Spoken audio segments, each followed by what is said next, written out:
Don మీడియాకు స్వాగతం. ఇంకా దొరకని జూనియర్ డాక్టర్ ఆచూకీ గాలింపు కొనసాగింపు.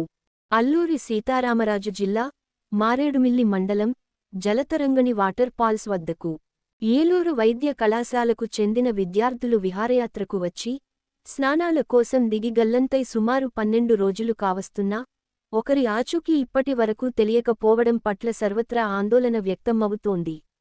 విహారయాత్రకు వచ్చిన వారిలో 2 విగతజీవులుగా వెళ్లాల్సి రావడం, మరొకరి ఆచూకీ ఇప్పటివరకు తెలియకపోవడాన్ని సాటి విద్యార్థులు జీర్ణించుకోలేకపోతున్నారు. మూడో విద్యార్థి ఆచూకీ కోసం అధికార యంత్రాంగం, స్థానికులు గాలిస్తున్నా ఇప్పటి వరకు ఫలితం లేకుండా పోయింది.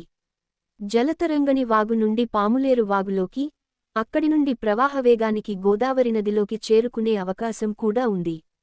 అదికాకుండా పాములేరు వాగు అక్కడి నుండి సుమారు 40 కిలోమీటర్లు ప్రయాణం చేసి గోదావరి నదిలో పాపికొండలు వద్ద కలుస్తుంది. ఈ మధ్యలో చాలా చోట్ల అత్యంత ప్రమాదకరమైన ముసళ్ల మడుగులు కూడా ఉన్నాయి. వీటన్నిటిని పరిగణలోకి తీసుకుని చాలా కష్టతరమైన పరిస్థితిలో గాలింపు చర్యలు చేపట్టవలసిన పరిస్థితి ఆవశ్యకత నెలకొని ఉంది. విశ్వసనీయ వార్తల సమాహారమే మన డాన్ మీడియా. మరిన్ని వార్తల కోసం మన డాన్ మీడియా ఛానల్ను సబ్స్క్రైబ్ చేయండి. మరికొందరితో చేయించండి. ధన్యవాదములు.